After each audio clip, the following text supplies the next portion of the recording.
The tiny golden bundle that game warden Marcus Chen found wedged beneath the acacia tree should have been dead. 3 days of relentless African sun had baked the red earth around the abandoned lion cub until it cracked like broken pottery. Vultures circled overhead in lazy spirals, their shadows dancing across the small form that barely moved with each labored breath. But when Marcus knelt beside the cub and saw those amber eyes flutter open, something in his chest tightened with recognition. This was not just another casualty of the harsh savanna. This was a fighter, clinging to life with the same stubborn determination that had carried Marcus through 20 years of wildlife conservation work. What he could not have known as he cradled the dehydrated cub against his chest was that this rescue would become the most challenging and emotionally complex case of his career. The journey to reunite this orphan predator with her wild mother would test everything Marcus believed about the delicate balance between human intervention and natural law. If stories about the incredible bond between mothers and their young in the animal kingdom move you, please subscribe to Wild Bonds. Every subscription helps us share more remarkable tales of survival, family connections, and the extraordinary lengths parents will go to protect their offspring in the wild. The Masai Mara Reserve had been Marcus's home for the past decade. He knew every watering hole, every migration route, every pride territory within 100 square miles. As head of wildlife protection for the northern sector, Marcus had seen the best and worst of what happened when human development collided with ancient animal patterns. Poachers left behind orphan cubs more often than anyone wanted to acknowledge. Farmers defending livestock sometimes killed entire prides, leaving survivors scattered and vulnerable. Vehicle strikes on the increasing number of roads carved through traditional hunting grounds created casualties that required immediate intervention or resulted in slow, painful deaths. This particular cub had been discovered near the boundary fence that separated the reserve from expanding agricultural land. Fresh tire tracks and scattered brass shell casings told the story Marcus had seen too many times before. Illegal hunters had targeted the pride, likely killing the dominant male and possibly several females. Cubs this young, barely 6 weeks old based on her size and development, could not survive alone for more than a few days. The miracle was that this one had lasted as long as she had. Back at the research station, Dr. Sarah Kamani examined the cub with gentle thoroughness. Sarah had been studying lion behavior and population dynamics in the Mara for 8 years. Her expertise in big cat physiology made her the obvious choice for any medical intervention involving the reserve's apex predators. The cub weighed just 4 pounds, significantly underweight for her estimated age. Dehydration had left her gums pale and her skin tenting when pinched. But her heart rate was strong, her reflexes intact, and most importantly, her eyes tracked movement and responded to light. The immediate priority was stabilization. Sarah inserted a tiny subcutaneous fluid line, providing hydration while avoiding the stress of intravenous placement. Specialized milk formula designed for carnivore cubs replaced the nourishment she should have been receiving from her mother. Antibiotics guarded against infection from her exposure to the elements. Within 12 hours, the cub was alert enough to resist handling, swatting weakly at Theos that will arrange with P, feeding Sadi someday be powerful enough to bring down a wildebeest. Marcus named her Nyota, Swahili for star, because she had been found under the vast canopy of the African night sky.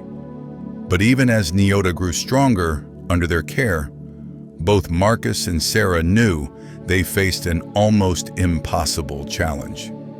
Successfully hand-raising a lion cub was difficult enough. Reintroducing that cub to the wild was exponentially more complex.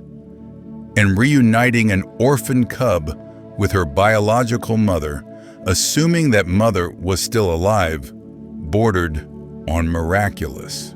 The first step was determining whether Nyota's mother had survived the attack that scattered her pride.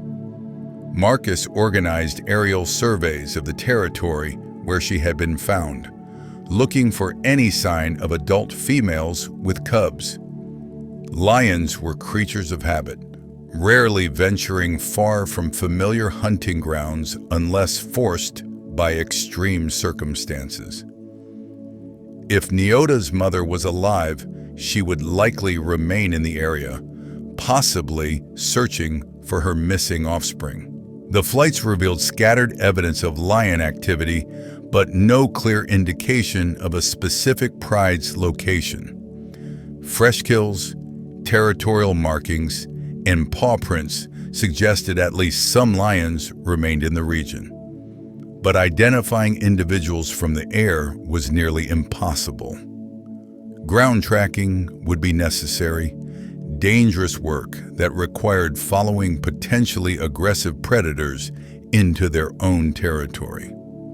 Marcus had done it countless times before, but never with the urgency of reuniting a mother with her cub driving every decision. Meanwhile, Nyota was developing with remarkable resilience. Her appetite was voracious, requiring feeding every 3 hours around the clock. Sarah and Marcus took turns with night duty, each learning to read the subtle signs of her needs and moods. Nyota's personality emerged quickly. She was bold and curious, investigating every new sound or scent with fearless determination. When introduced to toys designed for enrichment, she attacked them with tiny roars that would have been adorable if they had not represented the awakening of predatory instincts that would someday make her one of Africa's most formidable hunters. The ethical questions surrounding their intervention weighed heavily on both caregivers. Every day Nyota spent in human care was a day she was learning behaviors and forming attachments that might make wild reintegration more difficult. Cubs learned critical survival skills from their mothers during the first months of life. Social behaviors, hunting techniques, territorial awareness, and communication patterns were all transmitted through direct observation and interaction with adult lions. No amount of human care, however dedicated, could replicate this natural education. Yet abandoning Nyota to die would have been unconscionable. The compromise was to minimize human contact as much as possible while maintaining her health and development. Feeding was efficient and clinical, avoiding the social bonding that might occur with extended interaction. Her enclosure was designed to encourage natural behaviors like stalking, pouncing, and climbing. Audio recordings of lion vocalizations played throughout the day, maintaining her familiarity with the sounds of her own species. 3 weeks into Nyota's recovery, Marcus received a radio call that changed everything. James Mwangi, one of the reserve's most experienced trackers, had located what appeared to be a lone lioness with signs of recent lactation.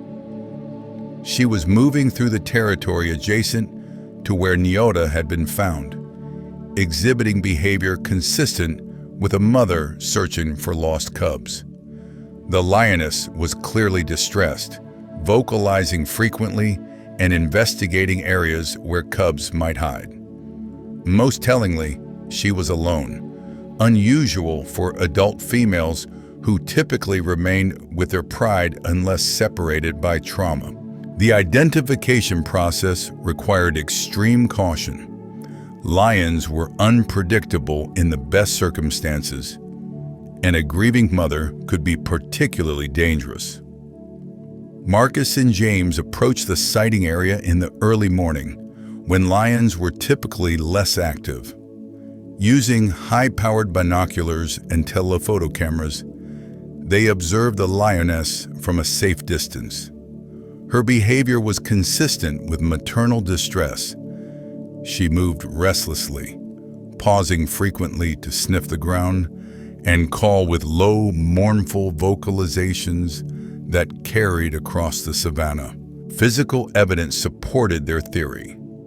The lioness showed clear signs of having recently given birth and nursed cubs. Her mammary glands were enlarged but not being used, indicating her offspring were no longer feeding. Scratch marks and wounds on her flanks suggested she had been involved in recent conflict, possibly the same attack that had scattered her pride and left Nyota orphaned. Most convincingly, when James played recordings of cub distress calls, her response was immediate and intense. She oriented toward the sound, moved in its direction, and increased her own vocalizations dramatically.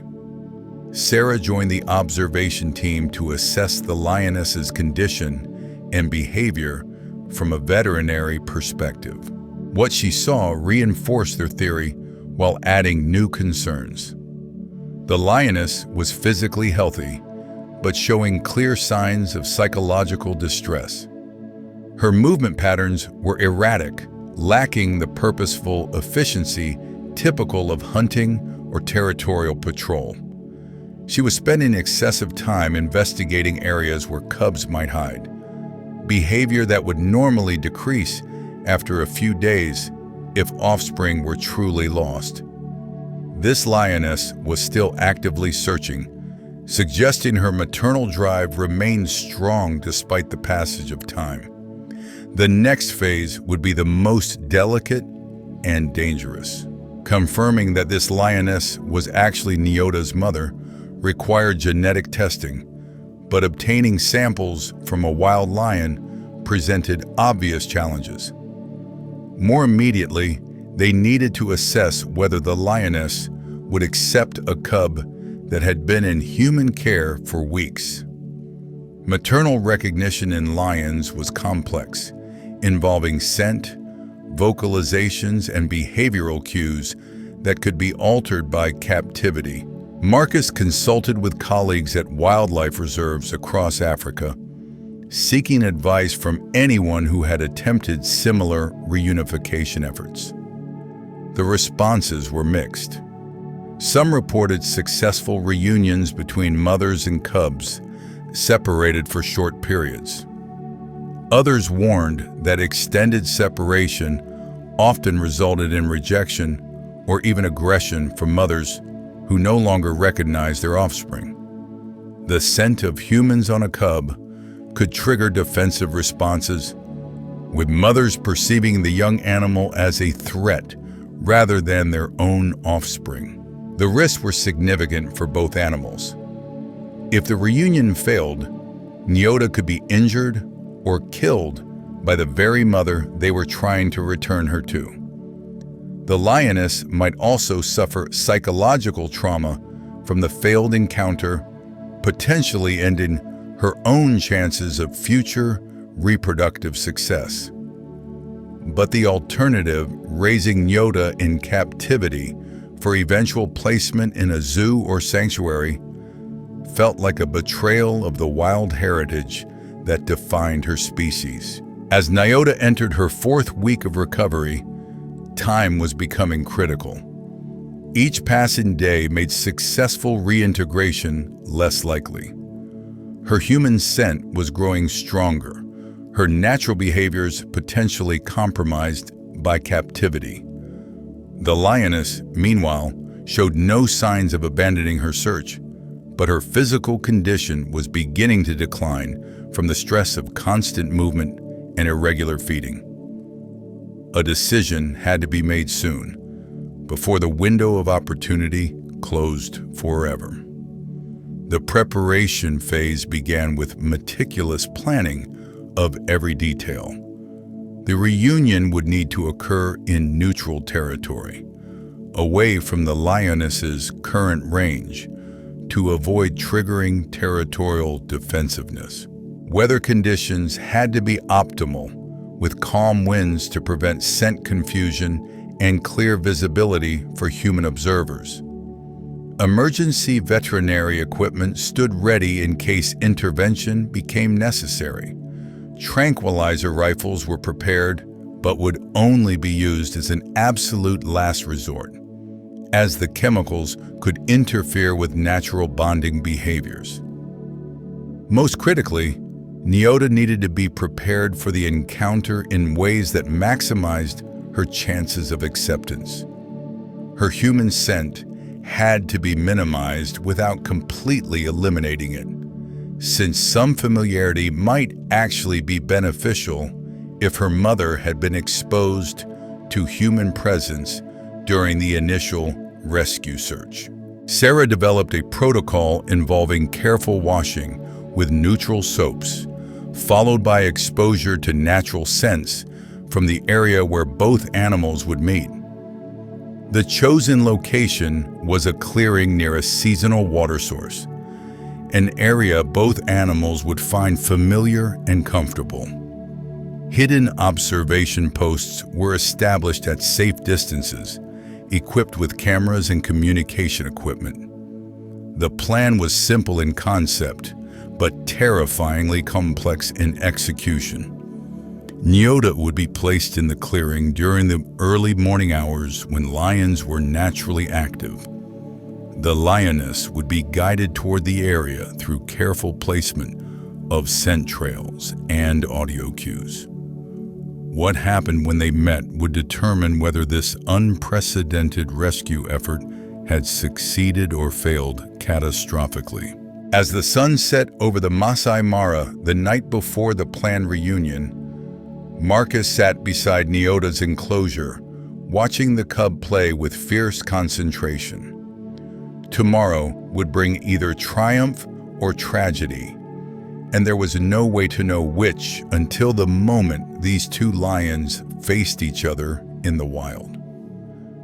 The tiny golden fighter who had survived abandonment, dehydration, and weeks of human care was about to face the ultimate test of her wild heritage. The morning arrived with a kind of crystalline clarity that made the African savanna look like a painting stretched across an infinite canvas. Marcus had not slept more than an hour, his mind cycling through contingencies and worst-case scenarios. At 4 a.m., he found Sarah already awake in the research station, methodically checking equipment with the focused precision of someone who understood that lives hung in the balance of their preparation. Nyota had spent a restless night as well, pacing her enclosure with an energy that seemed to sense something momentous approaching. The transport to the reunion site required careful coordination.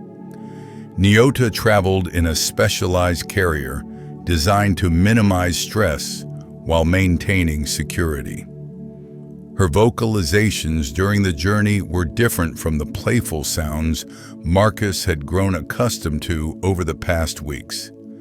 These were deeper, more urgent calls that seemed to reach into some primal part of her consciousness.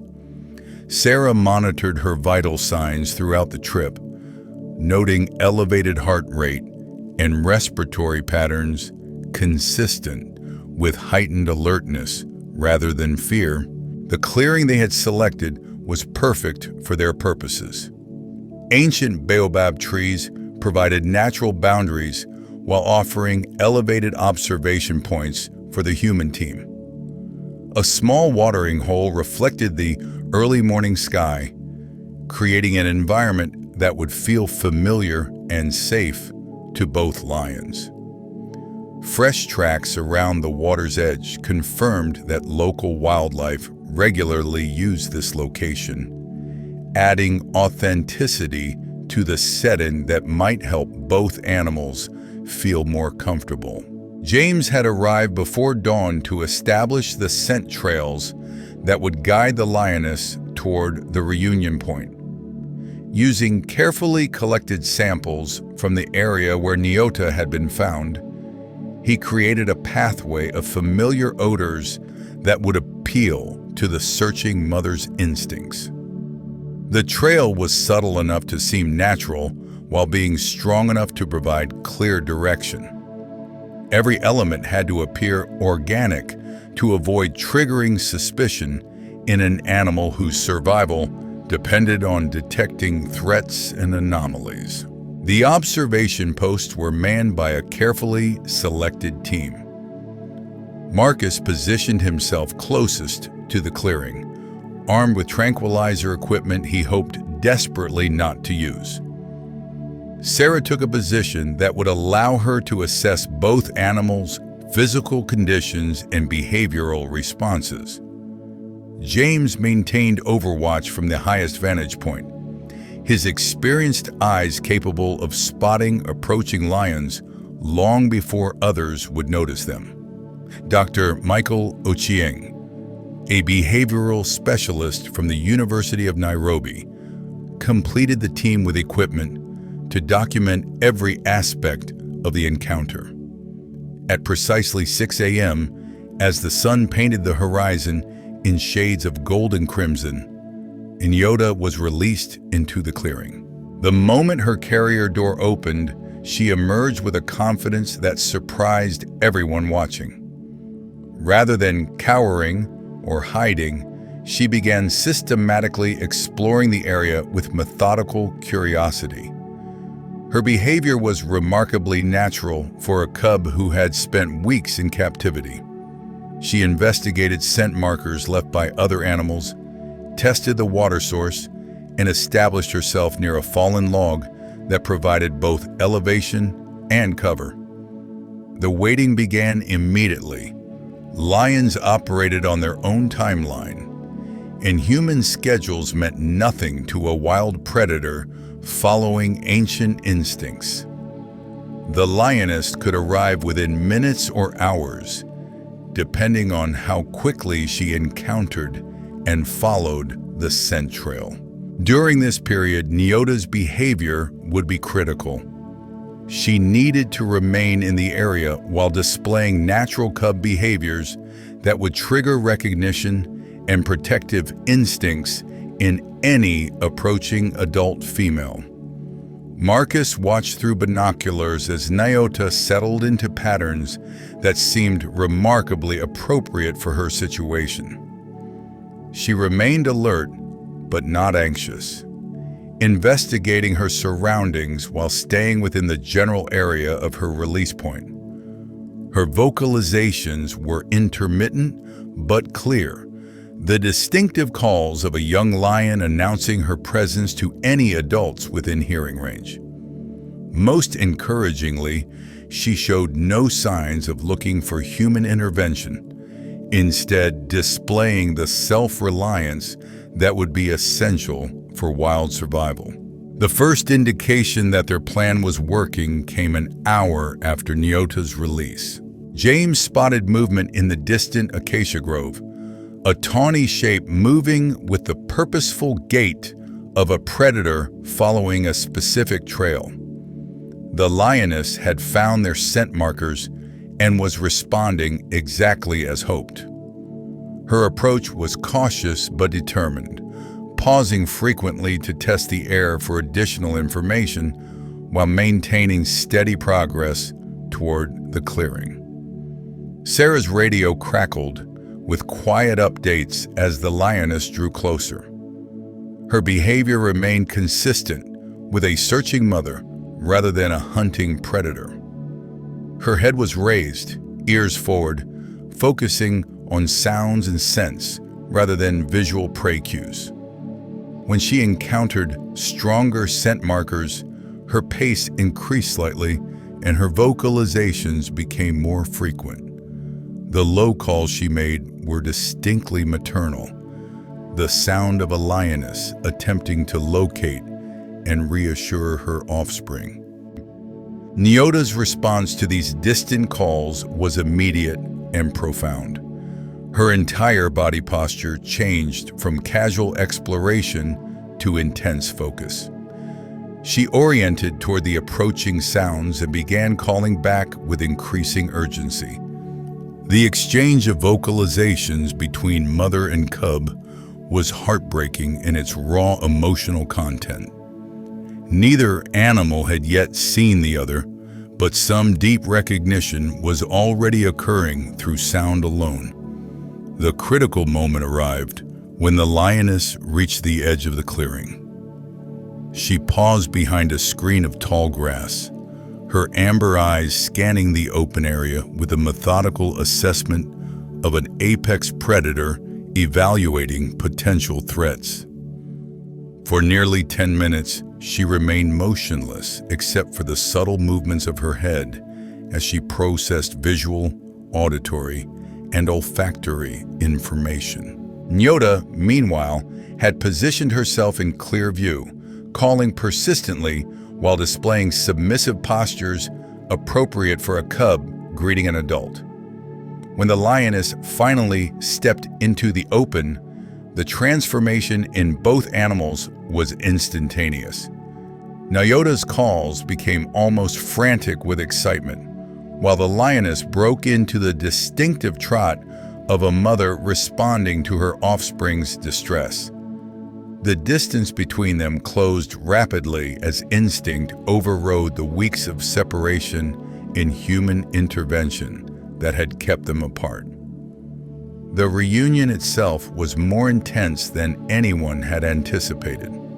The lioness reached Nyota and immediately began the thorough scent investigation that would confirm or deny recognition. Her massive head moved over every inch of the cub's small body, gathering olfactory information that would tell her whether this was truly her offspring.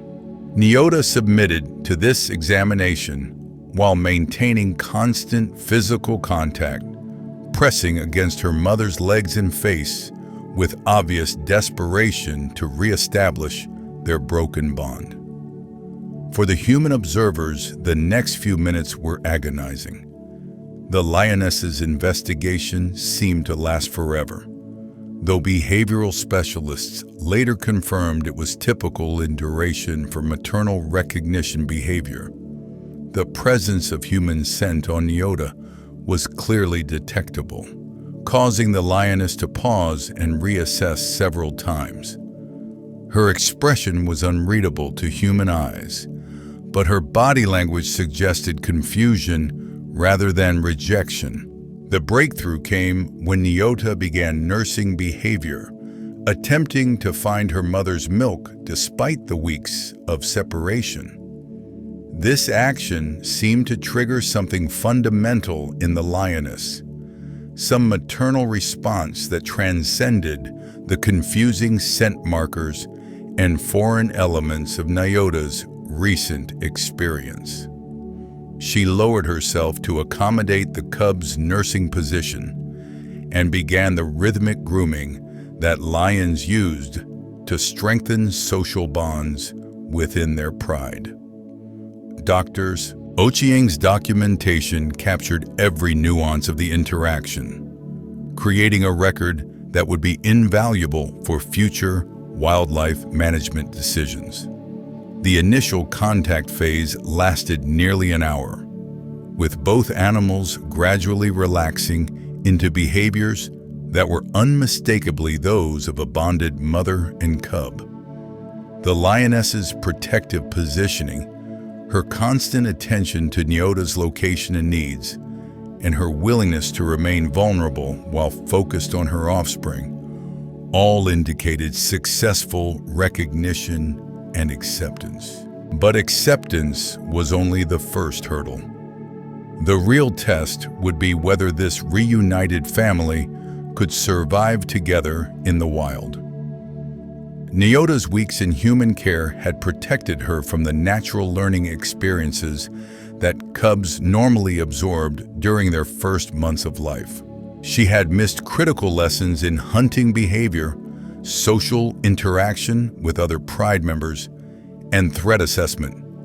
Her mother would need to compensate for these gaps while also reintegrating herself into the complex social structure of the local lion population, the lion ub. Her pride had been scattered or destroyed by the same violence that had over from territorial males, other beyond simply caring for her recovered sea challenges of obtaining enough S herself, face challenges, and Nyota. Lone females with food to support both themselves and their offspring. The reunion had succeeded, but their cubs were vulnerable to attack staters, and the simple survival as a family unit would depend on factors beyond human control. As the morning progressed, both animals began displaying more complex social behaviors. The lioness started teaching Nyota through demonstration, showing her how to move quietly through different terrain types and how to read wind patterns for scent information. Nyota proved to be an eager student, following her mother's lead with the focused attention of an animal making up for lost time.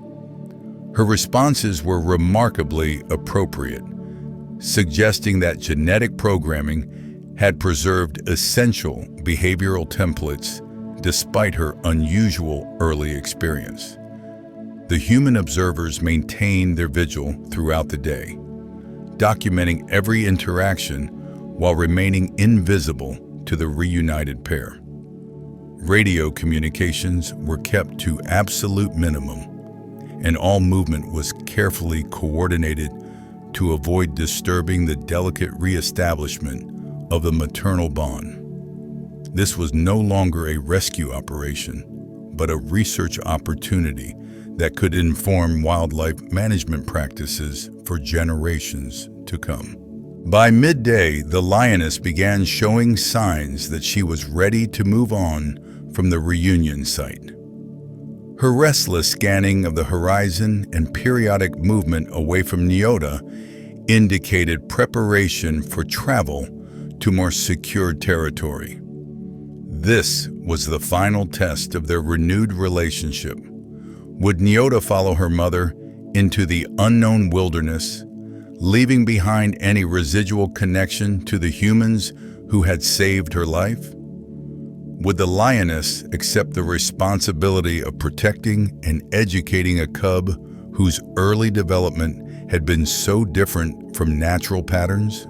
The answer came as the lioness rose and began walking purposefully toward the distant hills, where scattered pride territories offered the possibility of finding other lions or establishing new social connections.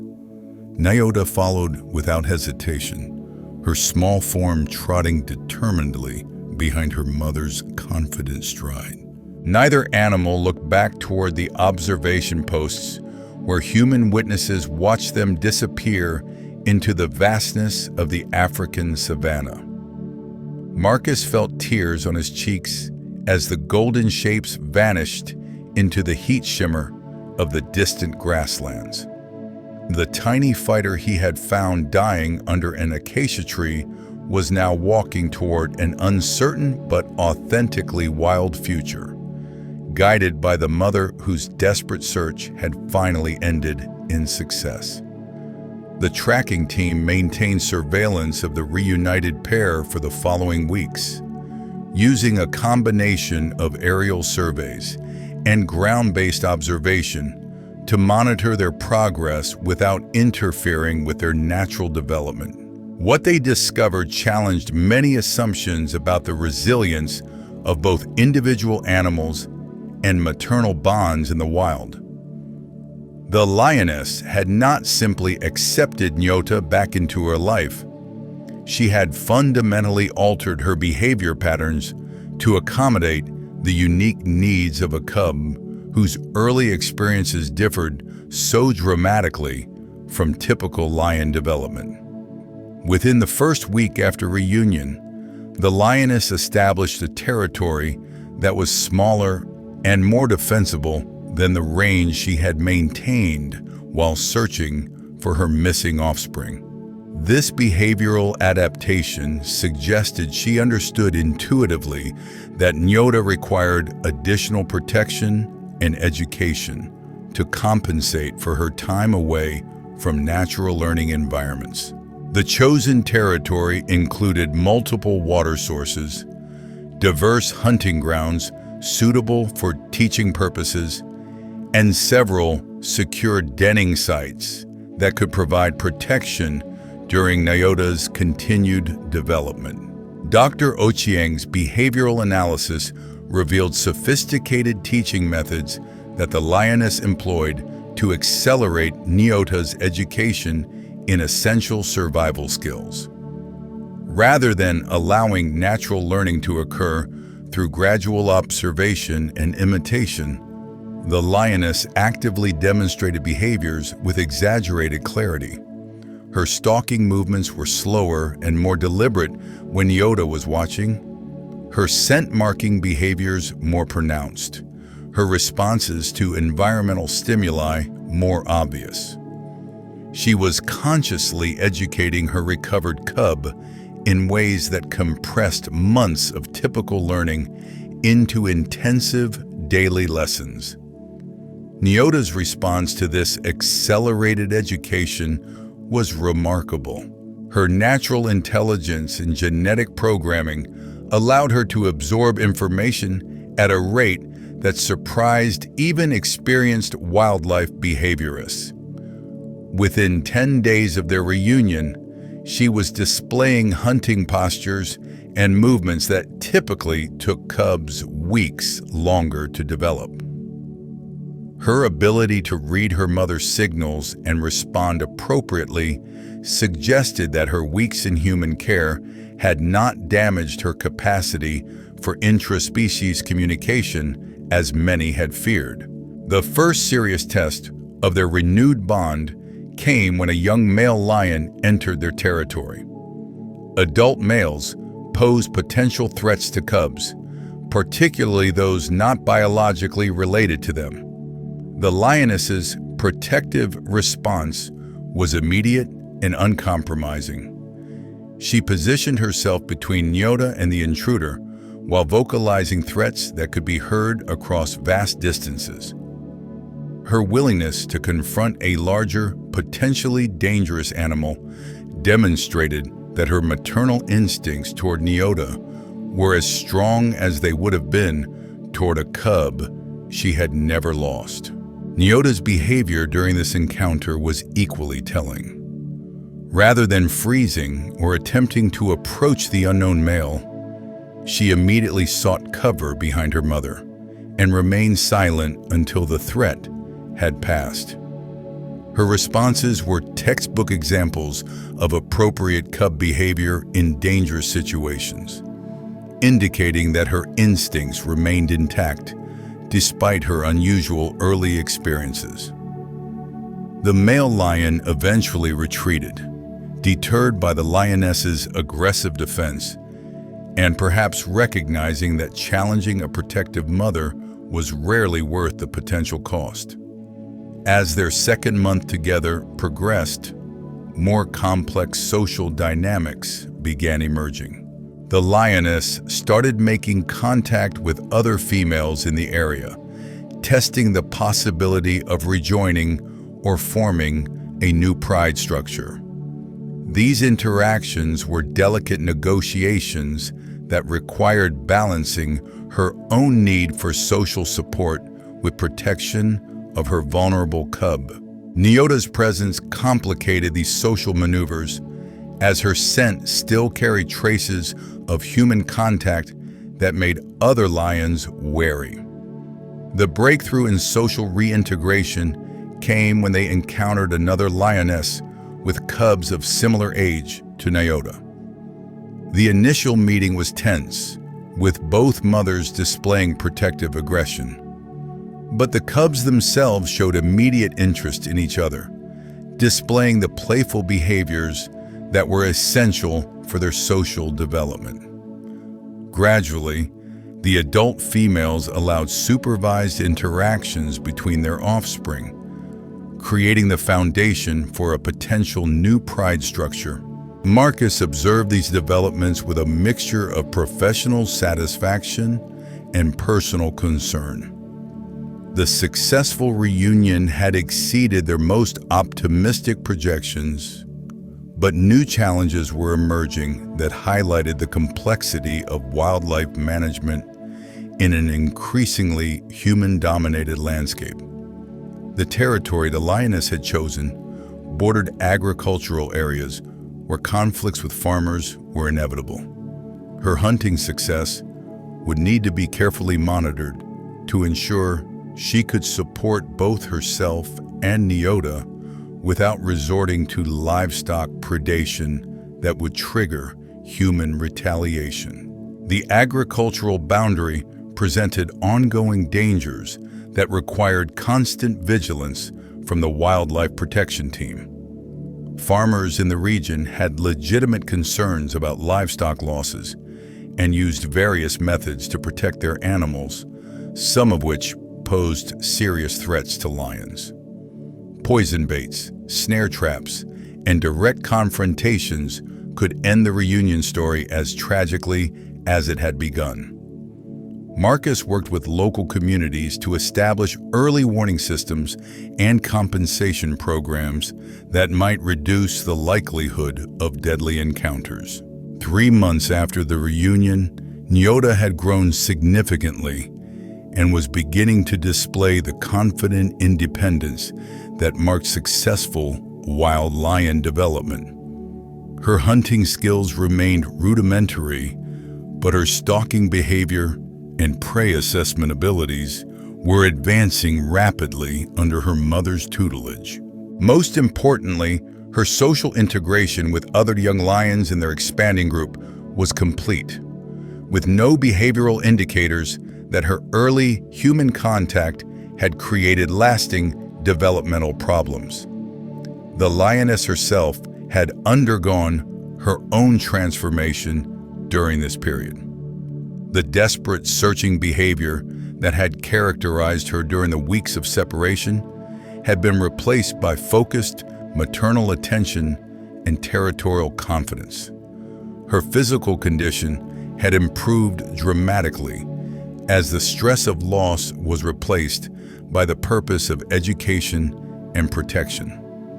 She had successfully adapted to the unique challenges of raising a cub whose early experiences were unlike anything in her genetic programming.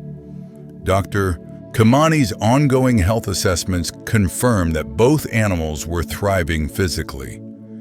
Nyota's growth rate was appropriate for her age.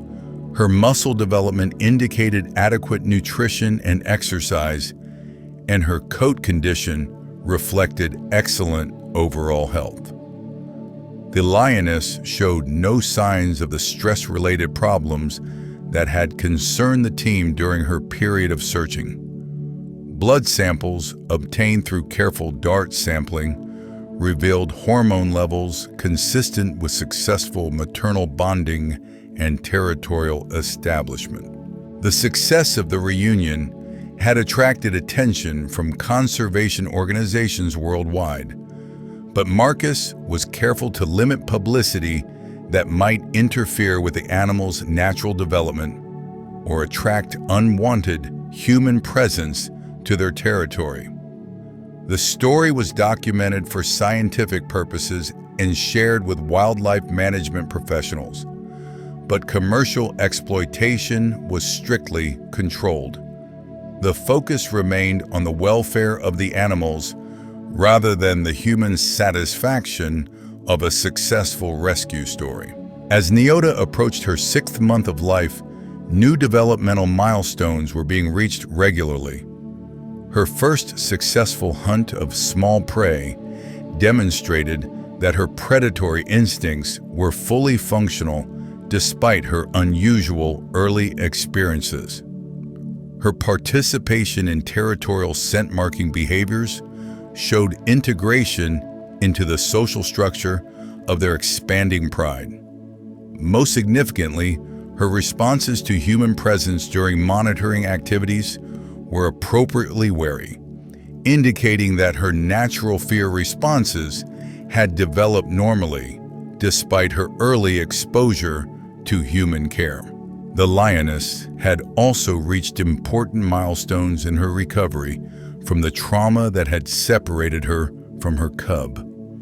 Her ranging patterns had stabilized into efficient territorial patrols rather than desperate searching behavior. Her interactions with other pride members showed the confident authority of an experienced mother rather than the anxious vigilance of a grieving parent. She had successfully rebuilt her life around the reality of maintaining the enhanced protective behaviors that their nyotas return while unusual circumstances required. The monitoring team began planning for the gradual reduction of their surveillance as both animals demonstrated increasing independence and successful integration into wild social structures. The intensive observation that had been necessary during the critical early weeks of reunion was becoming counterproductive as it potentially interfered with natural behavioral development. The goal had always been complete wild independence, and that objective was finally within reach. However, the transition to minimal human monitoring would not be immediate. The agricultural boundary continued to pose risks that required ongoing attention from wildlife protection services. Climate changes affecting prey populations and water availability needed constant assessment to ensure the pride's territory remained viable. Most importantly, the unique circumstances of Nyota's early development meant that long-term studies of her reproductive success and social integration would provide valuable insights for future wildlife management decisions. As the dry season approached, bringing new challenges in terms of water and prey availability, both the lioness and Nyota faced their first major test as a reunited family, operating independently in the wild. Their survival would depend not only on their individual abilities, but on their capacity to function as an integrated social unit within the complex dynamics of the recovering ecosystem around them. The dry season's arrival brought challenges that would test every lesson Nyota had absorbed during her intensive education with her reunited mother.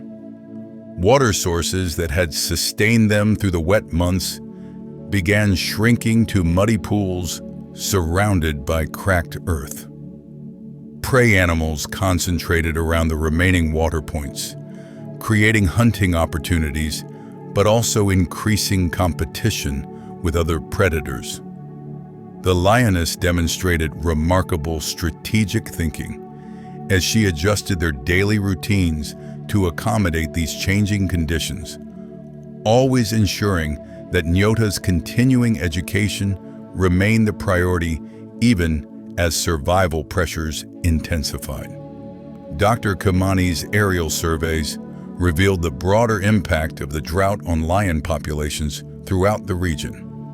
Several prides have been forced to abandon traditional territories in search of water, creating territorial disputes that could prove dangerous for a mother with a young cub. The lioness seemed to anticipate these challenges, establishing patterns of movement that kept them away from areas where displaced lions might seek refuge.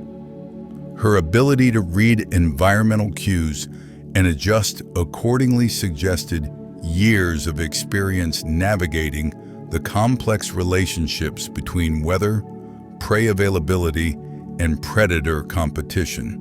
Nyota's development during this critical period exceeded all expectations. Her hunting attempts, while still unsuccessful on larger prey, showed sophisticated understanding of stalking techniques and prey behavior. She had learned to move through different terrain types with minimal noise, to use wind direction to mask her scent, and to coordinate her movements with her mother's hunting strategies. Most impressively, she had begun displaying the patience that separated successful hunters from impulsive cubs who scared away potential meals through premature action. The social dynamics of their expanding pride group became more complex as the dry season progressed. 2 additional lionesses with cubs had joined their loose coalition, creating a social structure that provided mutual protection while increasing competition for limited resources. Nyota's integration into this larger group required navigating relationships with both adult females and other cubs, each interaction teaching her essential lessons about hierarchy, cooperation, and conflict resolution that would serve her throughout her adult life. Marcus observed these developments through carefully positioned remote cameras that captured behavior patterns without human interference. The footage revealed subtle, teaching moments between the lioness and Nyota that highlighted the sophisticated nature of lion social education. When Nyota attempted to approach another female's cubs too aggressively, her mother would intervene with precisely calibrated corrections that communicated boundaries without damaging social relationships. These lessons in diplomacy were as important as hunting skills for a young female who would eventually need to navigate complex pride dynamics as an adult. The agricultural boundary that had concerned the wildlife protection team became an unexpected opportunity for learning as the drought intensified. Farmers' irrigation systems created artificial water sources that attracted both prey and predators, but approaching these areas required extreme caution due to human presence and protective measures. The lioness used these situations as advanced education opportunities, teaching Nyota to assess human-modified environments while avoiding the dangers they presented. One particularly tense incident occurred when a desperate warthog led a chase directly toward a farming compound. The lioness immediately abandoned the hunt, calling Nyota back with urgent vocalizations that left no room for misunderstanding. The lesson was clear and immediate. Some opportunities were not worth the risks they entailed. Nyota's instant response to her mother's warning demonstrated that she had internalized the complex risk assessment skills that would keep her alive in an increasingly human-dominated landscape. The first successful hunt that Nyota participated in came during the height of the dry season when a young impala became separated from its herd near a shrinking waterhole. The lioness orchestrated the hunt with careful precision, positioning Nyota to block potential escape routes while she approached from the optimal angle. When the moment came, Nyota's contribution was minimal but perfectly timed, helping to confuse the prey animal's escape attempt long enough for her mother to make the kill. The celebration that followed, mutual grooming, shared feeding, and extended physical contact marked a milestone in their relationship that went beyond simple survival. Dr. Ochieng's behavioral analysis of this hunting success revealed remarkable coordination between mother and daughter that suggested deep communication and trust. The lioness had essentially choreographed the entire sequence to maximize Nyota's learning while ensuring success for their mutual survival. Nyota's responses indicated not just obedience, but genuine understanding of her role in the complex dance of predation. This level of cooperation between a mother who had lost her cub and the same cub after weeks of human care demonstrated the resilience of natural bonding systems, even under extraordinary circumstances. As the dry season reached its peak intensity, new threats emerged that tested both animals' adaptability and their bond with each other. A large male lion, displaced by territorial disputes elsewhere, began making incursions into their area with increasing frequency. Unlike the earlier encounter with a younger male, this animal was mature, confident, and potentially dangerous to cubs that were not his own offspring. The lioness's response evolved from initial warnings to active territorial defense that put her own life at risk to protect Nyota and the other cubs in their group. The confrontations with the intruding male created opportunities for Nyota to observe adult lion conflict resolution at close range. She witnessed her mother's strategic use of vocalizations, body language, and positioning to communicate strength while avoiding actual physical confrontation when possible. These lessons in psychological warfare were as valuable as hunting education, teaching Nyota that successful predators were those who could achieve their objectives with minimal energy expenditure and risk. The territorial dispute reached its climax during a particularly intense encounter near their primary water source.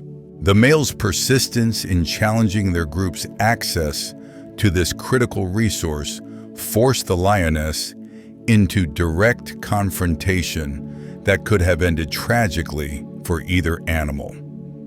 Nyota's behavior during this crisis demonstrated how completely she had integrated the lessons of survival, safety, and social hierarchy. She remained hidden but alert, ready to flee if necessary, but also positioned to observe the outcome that would determine their future access to water. The lioness's victory in this confrontation was achieved through a combination of fierce determination and strategic intelligence. Rather than engaging in potentially deadly combat, she orchestrated a coordinated defense with the other females in their group that presented such a formidable challenge that the male eventually withdrew to seek easier opportunities elsewhere. Nyota's observation of this cooperative behavior provided advanced education in the social dynamics that made lion prides successful survival units. The resolution of the territorial threat coincided with the first hints of seasonal change that would eventually bring relief from the drought conditions. Early morning mist began appearing occasionally, and prey animals showed subtle changes in behavior that suggested they were detecting moisture levels humans could not yet perceive. The lioness's response to these environmental cues demonstrated the sophisticated awareness that allowed apex predators to thrive in challenging environments. Nyota's development had reached a point where her independence was becoming increasingly apparent. She spent longer periods away from her mother's immediate supervision, exploring their territory with the confidence of an animal who understood both its capabilities and limitations. Her hunting attempts were still largely unsuccessful, but the techniques she employed showed remarkable sophistication for her age. Most importantly, her social interactions with other pride members indicated complete integration into the wild lion community. The monitoring team began documenting what appeared to be the successful conclusion of their unprecedented reunion project. Both animals had not only survived their separation and reintegration, but had thrived in ways that exceeded the most optimistic projections. The lioness had demonstrated that maternal bonds could survive significant trauma and unusual circumstances, while Nyota had proven that early human contact need not prevent successful wild development when appropriate reintegration protocols were followed. However, the approaching wet season would bring new challenges that would test their relationship in different ways. Increased prey availability might reduce their dependence on each other for hunting success, while improved water access could lead to territorial expansions that brought them into contact with unfamiliar lion populations. The ultimate success of their reunion would be measured not just by immediate survival, but by Nyota's eventual reproductive success and her ability to pass on both genetic heritage and learn behaviors to the next generation. As storm clouds gathered on the distant horizon, promising the rains that would transform the drought-stricken landscape, both the lioness and Nyota faced their future with the confidence of animals who had overcome seemingly impossible obstacles through the power of natural bonds and adaptive intelligence. Their story had become more than a rescue narrative. It was proof that the connections between wild animals could transcend even the most traumatic separations when given the opportunity to heal in appropriate environments. The first heavy rains arrived with a kind of dramatic intensity that transformed the African landscape overnight. Within hours, the cracked earth around the shrinking waterholes began absorbing precious moisture, and the scent of wet soil filled the air with promise. For the lioness and Nyota, this seasonal transition marked more than just environmental change. It represented their first major test as a fully integrated family unit operating without the invisible safety net of human monitoring. The Wildlife Protection Team had gradually reduced their surveillance to monthly aerial surveys, trusting that the remarkable bond they had witnessed could sustain itself through whatever challenges lay ahead. The abundance that followed the rains created opportunities neither animal had experienced together before. Prey populations exploded as grazing animals took advantage of fresh vegetation, and water sources multiplied across their territory.